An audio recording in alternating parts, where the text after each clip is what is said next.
If you're spring decluttering every year, you are doing it wrong. Hey everyone, welcome back to our YouTube channel.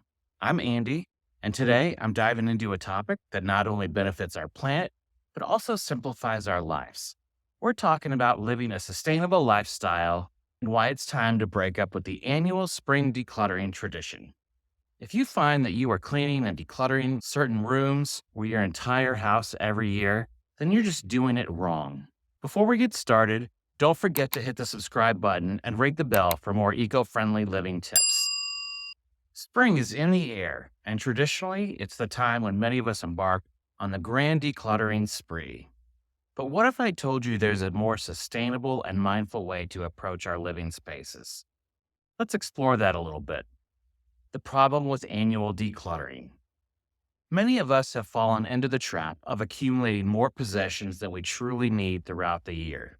The annual spring decluttering ritual often involves throwing away items that have become unnecessary or unused. However, this process of purging and replacing contributes to a significant amount of waste and environmental impact. There was a recent article that came out in our home state that talked about how our landfills were running out of space and the effort to get more people to recycle. While I'm all in favor of decluttering, I think it's important to acknowledge how we got here in the first place. And that means we have to get honest with ourselves. I believe the biggest religion in America is consumerism. How many messages are we exposed to that tell us that we are less than if we don't have the newest phone or gadget or clothing? We continue to buy things that we think we need to impress people or live up to an unreal expectation put on us by segments of our society. I dealt with this a lot. We live in one of the wealthiest counties in our state. And I can tell you the pressure I felt to live a certain kind of lifestyle gave me an enormous amount of stress that I didn't realize I had until I was forced to look at it during the year of COVID. So, what do we do about it? Like a lot of us, we get stuck in this routine of mindless consumption or mindless consumerism. We live our lives buying and collecting things that give us satisfaction or make us feel like we fit into the rat race by leveling up. The issue here is it becomes like buying the stuff in the first place makes us feel accomplished by getting rid of the stuff that made us feel empowered. And that itself isn't sustainable, nor is it a healthy mindset. And it sure isn't healthy for our bank accounts. And even worse, some people who bought that item may still be paying for it on a credit card and are now throwing it away in their annual declutter routine. That's just crazy. I know because that was me. At some point, the cycle has to stop. And the good news is it can. To do that, we must change our mindset. Step 1, mindful consumption. The first thing I don't want you to do is declutter. The first thing I do want you to do is shift your focus from mindless consumerism to mindful choices. Before making a purchase, ask yourself if this item is genuinely necessary. Prioritize quality over quantity by investing in products with longer lifespans and choose items with minimal packaging to reduce the waste. Maybe make it a competition with yourself or your family members about who can buy the least amount of stuff. Take joy in saying no. At first, you may think you're depriving yourself. I know I did. But there was a moment when it just clicked, and saying no actually became empowering for me. It actually felt like I was saying yes to myself while I was saying no. I know it sounds backwards, especially in our society of consumerism, but I actually feel like I have control by not giving in to these short-term emotions that just won't last. Step 2, organize and decluttering mindfully. Once you have gotten your head around making mindful choices, let's adopt a continuous and mindful approach to decluttering. 1, assess your possessions. Determine if what you have you actually need.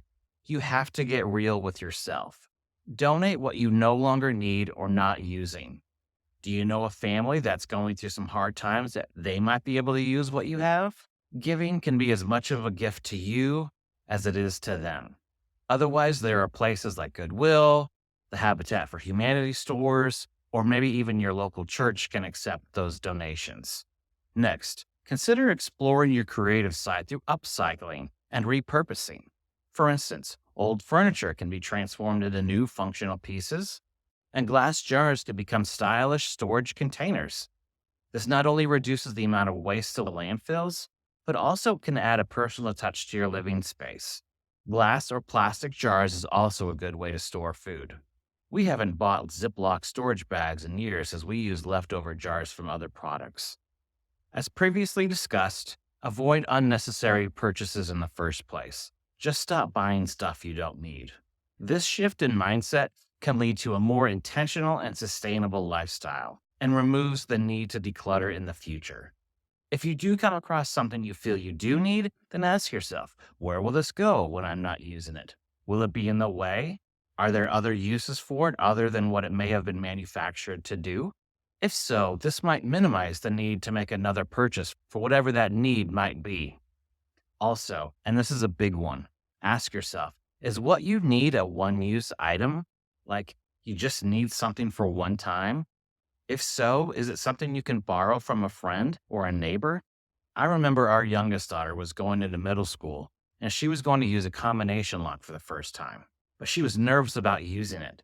While they were cheap, I didn't want to go buy one just so she could practice on it for a few weeks and then throw it away because chances are we would never need it again. So I just put a quick post on our neighborhood Facebook page and asked to borrow one. And sure enough, two people offered to let us use theirs. We had it for about 2 weeks and I was able to give it back.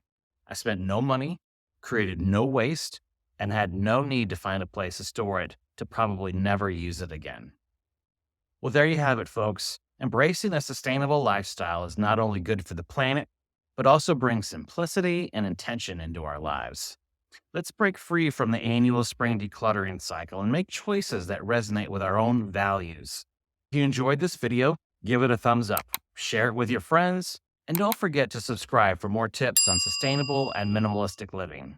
And if you have some tips or tricks you have used, please share with the rest of us in the comments section. Until next time, stay green and stay mindful.